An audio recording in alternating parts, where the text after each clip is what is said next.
Mateo capítulo número 24, el verso 35. Vamos a leer unos versículos en esta noche aquí de la palabra en el nombre del Señor. Todos son bienvenidos y me alegra, hermanos, saludarles a todos en el nombre de Jesús. A los amigos, poderles saludar en esta noche en el nombre de Jesucristo. Aleluya. San Mateo capítulo 24, el verso número 35. Dice la palabra así: y el cielo y la tierra pasarán, pero mis palabras no pasarán. Pero del día y la hora nadie sabe, ni aun los ángeles de los cielos, sino solo mi Padre. Mas como en los días de Noé, así será la venida del Hijo del Hombre. Porque como en los días antes del diluvio, estaban comiendo y bebiendo, casándose y dando en casamiento, hasta el día en que Noé entró en el arca, y no entendieron hasta que vino el diluvio y se los llevó a todos. Así será también la venida del Hijo del Hombre. Alguien diga gloria a Dios. Amén. Pueden sentarse en el nombre del Señor. Gracias a Dios poder tener esta noche la oportunidad de reunirnos para adorar al Señor y para ser alimentados, capacitados a través de la palabra. Estaba pensando respecto a qué querría de pronto el Señor que se anunciara, que se proclamara hoy en este culto. Y pensé por un momento en todo el tiempo que el Señor nos ha concedido de vida en Él. ¿Cuánto tiempo llevamos de estar en Cristo? Yo creo que cada uno tiene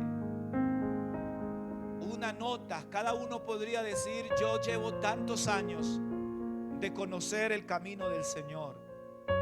Otros llevan más, otros apenas están comenzando, otros están reiniciando. Pero quiero decirles en esta noche que cada uno de nosotros tenemos una historia de vida cristiana.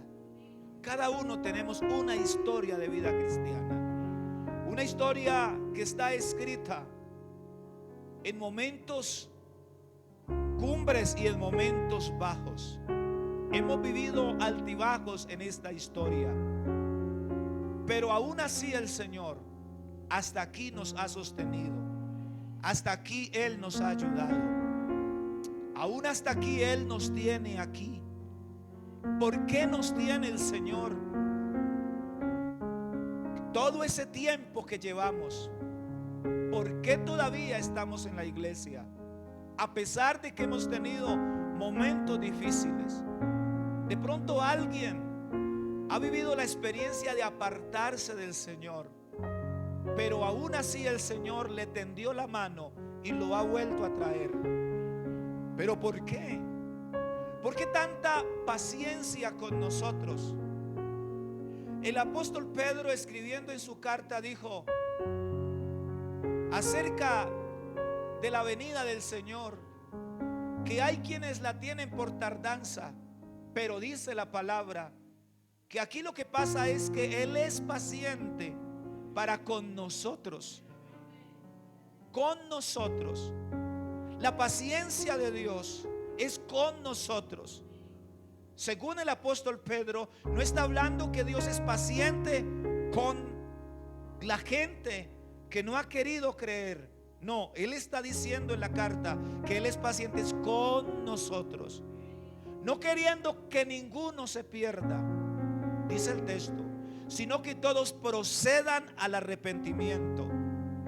Que ninguno se pierda. ¿De quiénes? De nosotros. El texto se está refiriendo es a nosotros. ¿Lo quieren ver? Vale la pena echarle un vistazo. Gloria al nombre del Señor. Vamos a mirar ahí, en esa carta de Pedro, en el nombre del Señor Jesucristo. La segunda carta, capítulo número 3.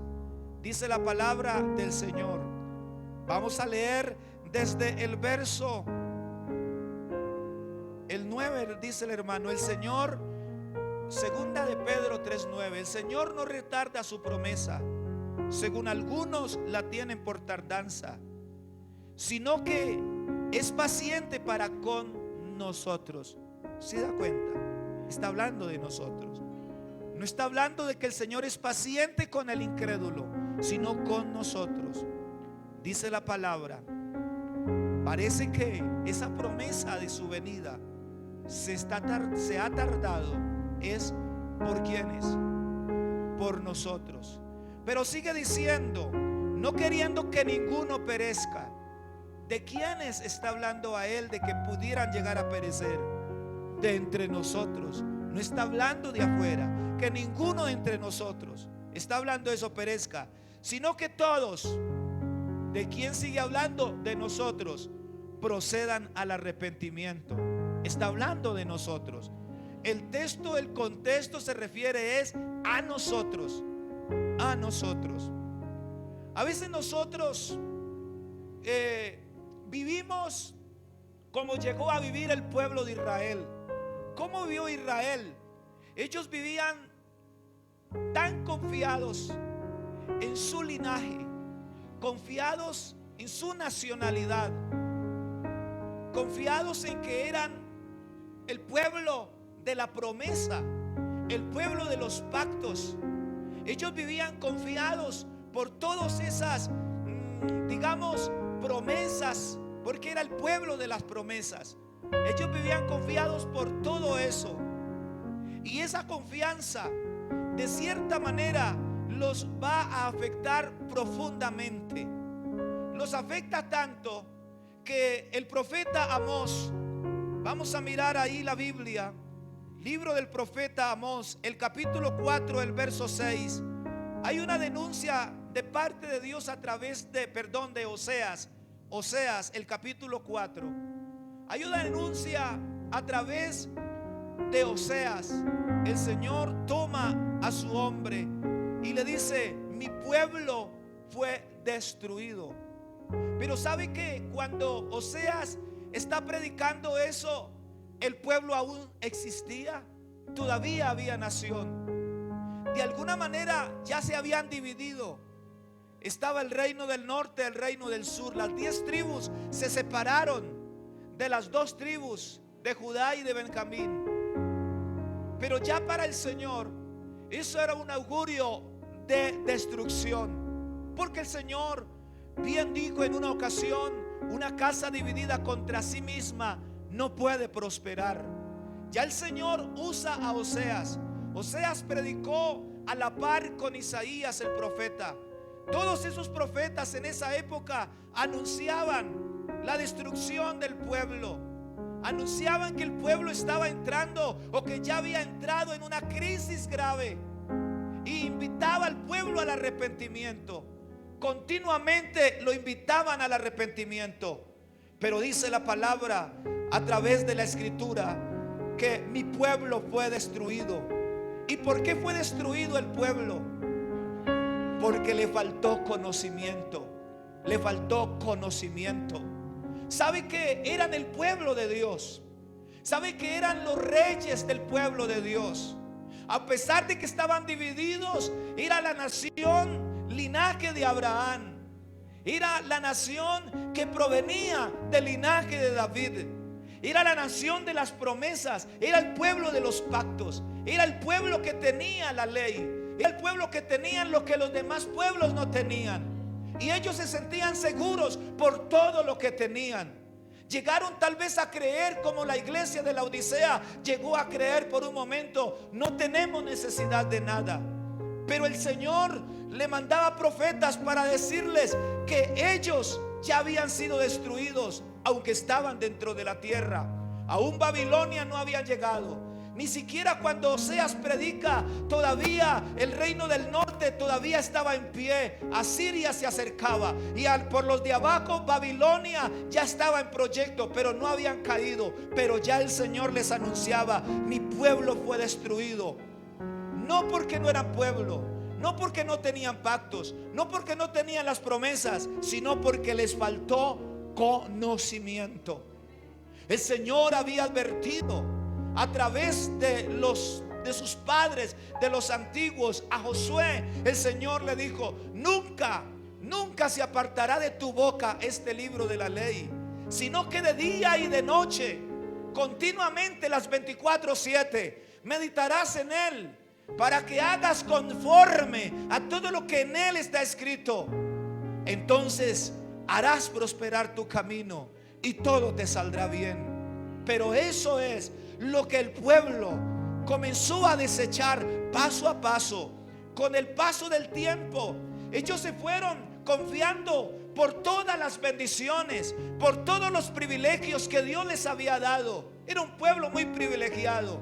En esa historia uno ve que a pesar de que andaban mal, salían a una guerra y ganaban la guerra. A pesar de que eran más pocos que sus enemigos, pero aún así ganaban la guerra. A pesar de que estaban mal, a pesar de que no andaban rectamente, aún así el Señor hacía tronar sobre sus enemigos. Rayos y centellas caían sobre sus enemigos. Pero ellos llegaron tal vez a pensar que por todos esos privilegios estaban completamente bien. Sin embargo, el Señor, en su gracia y en su misericordia, les envió profetas, predicadores, para que les anunciaran lo que venía, para invitarlos al arrepentimiento. Porque usted puede estar al borde, hermano, al borde de perecer definitivamente, pero el Señor, si usted se arrepiente, el Señor detiene esa sentencia. Nínive estaba al borde de ser destruida. Solo eran 40 días los que le quedaban, pero el acto de arrepentimiento hace que se detenga esa sentencia.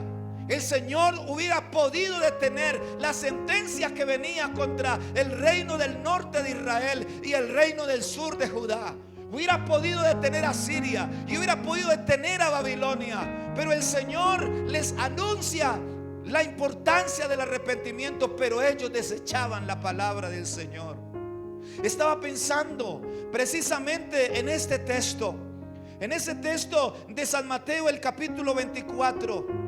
El Señor dijo estas palabras, vamos a recordarlas nuevamente. Gloria al nombre del Señor Jesucristo. Dice la palabra del Señor: alabanzas al Señor. El cielo y la tierra pasarán, pero mis palabras, o sea, la palabra del Señor todavía sigue vigente. Todo puede pasar, todo va dejando de ser, pero mis palabras no pasarán. Esas palabras son las que a nosotros nos cuesta a veces creer y obedecer. A veces venimos al culto, solo a veces ocupando un espacio de tiempo. De pronto venimos con la expectativa equivocada. Voy al culto porque una expectativa equivocada, porque es costumbre. Otra expectativa equivocada, porque si no voy me van a llamar la atención. Hay expectativas equivocadas, pero debiéramos asistir, debiéramos congregarnos porque amamos su palabra, porque añoramos su palabra, porque deseamos su palabra. Esa palabra que no pasa, esa palabra que se sigue sosteniendo a pasar del tiempo, esa palabra que todavía sigue firme. Esa es la palabra que nosotros debemos anhelar continuamente. Esa palabra que al ser desechada o al ser tenida en poco, esa palabra cuando la desechamos o cuando la tenemos en poco, entonces lo que se anuncia en la Biblia es la destrucción. Es el acabose de una historia, es el acabose de una vida cristiana. Mi pueblo pereció porque le faltó conocimiento. Pero luego dice el Señor: el día y la noche, el día y la hora nadie sabe, ni aun los ángeles de los cielos, sino solo mi Padre. ¿De qué está hablando el Señor? Está hablando de una historia que terminará. Está hablando de una historia que va a llegar a su fin. Hay una historia que está a punto de terminar en esta tierra. Una historia que comenzó hace 2000 años. Que comenzó hace 2000 años en una casa llamada el Aposento Alto. Cuando ellos se reunieron allí Y el tiempo que se reunieron lo registra el capítulo 1 de los Hechos. Allí ellos abrían la palabra, meditaban sobre la palabra, estudiaban la palabra, la analizaban, estudiaban las escrituras y las analizaban. Eso era lo que hacían en el capítulo 1. Estaban unánimes juntos. Esa historia que comenzó allí está a punto de terminar. Esa historia va a terminar en esta tierra. Va a llegar un punto donde esa historia ya no va más. ¿La historia de qué? La historia de la iglesia en la tierra. Porque la iglesia va a ser llevada al cielo. Vamos a ser trasladados al cielo. Pero ¿quiénes iremos al cielo?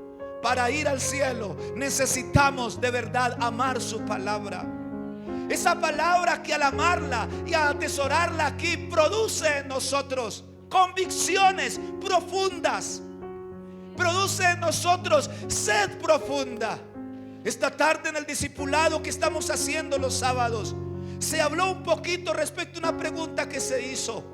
Y se habló un poquito de eso, que la palabra de Dios tiene los ingredientes perfectos para producir en nuestro espíritu sed profunda de Dios. La palabra un día se hizo carne y estaba parada junto al pozo de Jacob. Y es a esa palabra que se llama Jesús le llegó una mujer, la mujer samaritana. Mujer, le dijo la palabra a la mujer: mujer, dame de beber. Y ella entonces entabla una conversación. Y la palabra que es Jesús siguió hablándole a la mujer. Y comenzó esa mujer a sentir algo dentro de sí, que cuando se fue a su pueblo no pudo resistir y tuvo que decirle a todos que se había encontrado con un hombre que al parecer es el Cristo. No pudo resistir, porque cuando se habla con Jesús, cuando nos sumergimos en la palabra, ella produce en nosotros una sed profunda. Nuestro espíritu se conecta con la palabra. Pero cuando la desechamos, entonces la palabra se hizo muy largo el culto. Cuando desechamos la palabra, cuando la poco la valoramos, ya miramos la hora. ¿A qué horas nos vamos? ¿A qué horas va a terminar esto? Pero cuando amamos la palabra, ella produce en nosotros un deseo profundo de querer más de su palabra. Qué linda es la palabra, la que nunca pasará.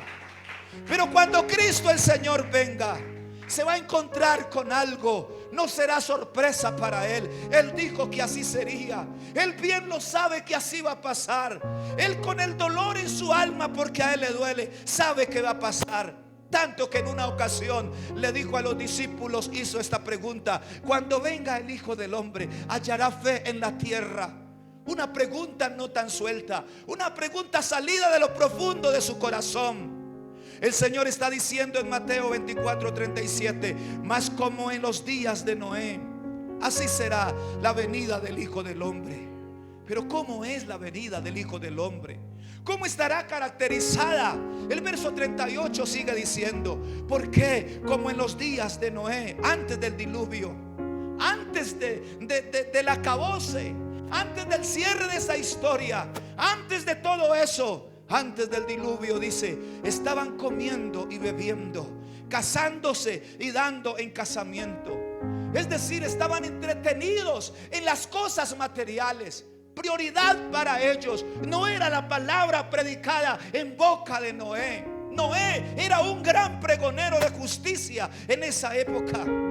Tuvieron pregoneros. Estuvo Enoc, un hombre íntegro, un hombre que andó con el Señor, un hombre que proclamaba la palabra. Pero ese pueblo, esa generación, desechaba la palabra, la tenía en poco. El pueblo de Israel le pasó lo mismo. Hombres íntegros como Isaías, hombres de Dios como Oseas, hombres grandes como Jeremías, hombres poderosos como Elías, hombres llenos de fe como Eliseo. Pero no les alcanzaba, porque para ellos lo más importante era el estatus. Somos el pueblo, somos la nación de Dios, somos el pueblo de la promesa. Pero ¿de qué les puede servir cuando al fin y al cabo lo que sostiene todo ese estatus es la palabra? Y ellos la desechaban. Usted puede ser un pentecostal de renombre. Usted puede ser un cristiano destacado y bien etiquetado. Pero si usted no ama la palabra, si usted no añora la palabra, si usted la tiene en poco, de nada le va a servir todo ese estatus. En los días de Noé, ¿qué pasó? Estaban detenidos hasta el día que Noé entró en el arca. Y Noé entró en el arca, dice, y no entendieron hasta que vino el diluvio y se los llevó a todos. No entendieron. Hay gente en la iglesia que dice: es que yo no entiendo nada. Y están tranquilos. Debieran preocuparse, porque uno debe preocuparse por entender. Hermano querido, si usted es el que dice: yo voy pero yo no entiendo, pellízquese, porque si usted no entiende, un día lo va a entender, pero será tarde. Hay que entender ahora. Hay que entender. Ellos entendieron, pero cuando ya el diluvio llegó. Si usted ha leído la historia del diluvio, Noé entró en el arca y estuvo 7 días en el arca. Y no hubo diluvio en los 7 días. En los 7 días seguramente los cielos comenzaron a oscurecerse. Seguramente en los 7 días la naturaleza misma comenzó a tener unos cambios. La misma naturaleza comienza a experimentar algo diferente que nunca había sucedido. La Biblia dice que no llovía sobre la tierra. Para esa época no había aguacero, no habían lluvias. Dice la Biblia que solamente lo que sucedía era que se humedecía la hierba del campo y la tierra se humedecía, pero no había lluvias. Eso era normal para usted y yo. Es normal que llueva, para ellos era algo terrible. Y cuando va a llover, usted sabe qué pasa. Hay un estruendo en los cielos, se oscurece, hay nubarrones. Ellos nunca habían visto eso, pero comienzan a haber cambios allí, cambios en la atmósfera, cambios en lo otro, cambios en aquello. Ya se les había anunciado, pero aún así no entendían. Hoy estamos viendo a nivel mundial una cantidad de cosas que ya están escritas en la palabra, y todavía hay gente en la iglesia que todavía no entienden. Y yo no sé qué están esperando, y están basados en un estatus. Pero quiero decirle en esta noche, en el nombre de Jesucristo, si usted no quiere entender, hoy será tarde cuando lo entiendas, porque de alguna manera lo vas a entender. ¿Sabía usted que ningún hombre será absuelto del entendimiento? Todo mundo entenderá. Así sea después de toda la historia, así sea en el juicio final, entenderán que Jesucristo es el Señor. Y dice la Biblia que ante Él se doblará toda rodilla, de los que están arriba en el cielo y abajo en la tierra. No entendieron hasta que vino el diluvio. Hermano, si usted es de los creyentes que no entiende, yo comprendo que hay gente en la iglesia que no entiende nada, pero vienen al culto y se van, y se programan para el martes y se van, y están programados para el jueves, vienen y se van, y así se la pasan todo el tiempo. Qué pesar. Pero yo quiero decirle: no se refugie en esa incapacidad de entender. Usted sí puede entender. No le dé razones a la incapacidad de no entender. Usted sí puede entender. Usted sí puede comprender. No puede ser que Dios a uno sí lo hizo con la capacidad de entender, y a usted, que es el Hijo de Dios, que es su Hijo, no tenga la capacidad de entender. Pero ¿sabe por qué no entendemos? Porque nosotros, y yo quiero mirar un pasaje de la palabra, lo tengo registrado por acá, 2 de Timoteo, el capítulo 3. Gloria al Señor. 2 de Timoteo, el capítulo número 3, en el nombre del Señor. Mire lo que dice la palabra del Señor en el verso número 14. Alabanzas al Señor. Pero persiste tú en lo que has aprendido y te persuadiste. Persiste, escúcheme, en el nombre de Jesús, dice la Biblia, persiste. Nosotros no nos hemos acostumbrado a no persistir. Nosotros nos hemos acostumbrado a acomodarnos a un estilo de vida cristiano apagado, dominado por otras cosas. Persiste tú en lo que has aprendido y te persuadiste, sabiendo de quién has aprendido. y que desde la niñez se le dice a Timoteo: has sabido las sagradas escrituras. Las sagradas escrituras, ¿qué pasa con ellas? Dice: las cuales te pueden hacer ¿qué? Sabio para la salvación por la fe que es en Cristo Jesús. A usted no le hace sabio el que tenga la etiqueta pentecostal, no. No lo hace sabio que a usted lo haya bautizado fulano de tal, no. A usted no lo hace sabio que usted tenga tantos años en la iglesia y que usted diga: y nunca me ha ido de la iglesia. Eso no lo hace sabio. Lo que lo hace a uno sabio para la salvación es las sagradas escrituras, porque las sagradas escrituras tienen vida. Tienen vida. Alabanzas al nombre de Jesús. Alabanzas al nombre de Jesús. Alabanzas al nombre de Jesús. El Señor dijo: escudriñad las escrituras, porque a vosotros os parece en ellas tenéis la vida eterna. ¿Cuántos creen en esta noche que en las escrituras está la vida eterna? En la Biblia está la vida eterna. Ahí está impregnada la vida eterna. Alabado el nombre del Señor. Alabanzas al Señor. No espere. Yo he llegado a pensar que el Señor hace rato nos metió en el arca. Hace rato nos ha metido en el arca y todavía no ha llegado el momento decisivo. Pero hace rato nos ha metido allí. Pero siento que hay gente en la iglesia que todavía están dudando: ¿me entro o no me entro? Si será verdad eso de la importancia de recibir el Espíritu Santo o no. ¿Será que es importante congregarme o no? ¿Será que eso el pastor es cansón? Eso es que la hermanita es muy cansona. Hay gente que están afuera esperando, aunque ven los nubarrones, no de esto sino de este mundo, como todo se está empeorando. Aunque ven cómo el mundo está entrando en crisis, aunque ven cómo las potencias del mundo, las grandes potencias están temblando. Apuesto que aquí muchos no conocen el capítulo 2 del libro de Daniel. Apuesto que muchos no han leído ni entienden lo que allí está. Pero en Daniel 2 el Señor le reveló a Daniel por medio de Nabucodonosor. Dios usa un sueño de Nabucodonosor donde hay una estatua grande que está compuesta de varios materiales. Pero voy a irme al material de los pies, donde los pies son de barro cocido con hierro mezclado, y es una referencia. Y en ese sueño, Nabucodonosor ha visto como una piedra lanzada del cielo ha venido y ha despedazado esos reinos, los ha puesto a temblar y ha puesto a temblar toda esa estatua hasta destruirla totalmente. Hoy estamos viviendo ese tiempo. Los reinos están temblando, hermanos. Las potencias del mundo están temblando económicamente, están temblando en todo sentido. Y hay gente en la iglesia que todavía está esperando que esto se mejore. No, esto no se va a mejorar, porque desde el cielo se está viniendo esa roca que se llama Cristo, que está haciendo temblar al mundo entero y a las potencias del mundo. Pero esta iglesia va a ser quitada cuando llegue ese juicio a todas las naciones. Yo no sé usted qué necesita entender más, pero Cristo está a las puertas. Alabe el nombre de Jesucristo, alábelo.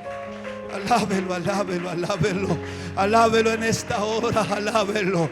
Alábelo, dele gracias a Él por la paciencia que nos tiene. Como todavía nos envía la palabra, como todavía nos sigue hablando, como todavía nos invita a un arrepentimiento sincero.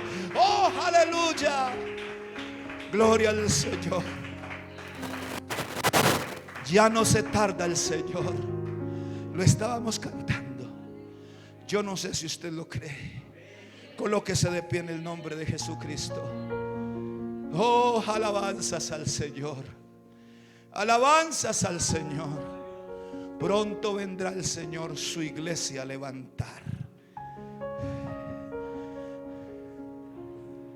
Muchos lo van a entender, cuando no tenían que entenderlo. Hoy es cuando tú debes entender. Hoy es que lo debes entender. No espere entender la palabra, no espere entender estas cosas adelante. No. Y si usted tiene deseo de entender, ¿sabe qué dice la Biblia? Pídale a Él, que Él te da sabiduría. Pero le pedimos casa, le pedimos el mejor empleo, le pedimos cosas de las cuales Él dijo: ¿sabe? Yo de esas me encargo. Él lo dijo. Él dijo eso: buscad el reino de Dios y su justicia, que las demás cosas vendrán por añadidura. Él lo dijo: no os afanéis por el vestido, la comida. Tranquilos, yo sé que los voy a sostener. Él sabe. Él dijo: de eso se afanan los gentiles, pero ustedes no. Pero nosotros hacemos al revés. No queremos entender.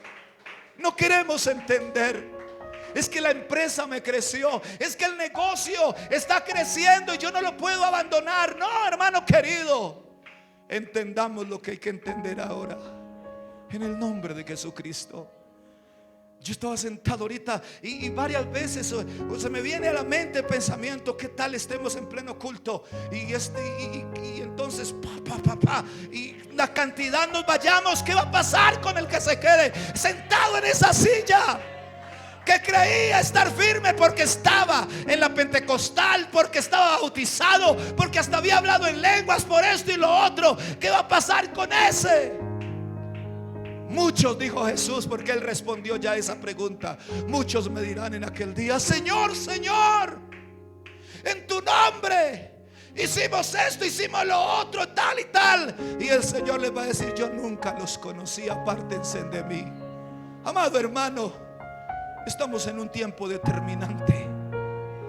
Joven, anciano, no importa los años que usted lleva perseverando. No se trata de cuántos años, no, discúlpeme, perdóneme, pero no se trata de sus canas, y tampoco se trata por más joven que sea. No, se trata de que tanto usted está impregnado de la palabra, porque esa palabra es la que tiene la vida. Señor, te damos gracias en esta hora, Dios mío, por su palabra, Señor, aleluya. Hay poder en el nombre de Jesús. Oh, hay poder en el nombre de Jesús, Señor, gracias. Gracias, Señor Jesucristo. Oh, amado Dios, el secreto es estar ahí, Señor. Oh, amado Jesús, siempre comprendiendo, conociéndote a ti más y más, Señor. En esto es que nos debemos gloriar, en conocerte, Señor, y en vivir, Señor, tan cerca de ti, estar escondidos en ti, Señor, gracias. No, Señor, el secreto no es, Señor, el profetizar, no es el hacer milagros, no es orar por los enfermos y que se sanen. Son beneficios, Señor, añadiduras que tú das. Amado Dios, el secreto es conocerte, entenderte, Señor. Ayúdanos, amado Dios, a comprender más tu palabra, a entender más.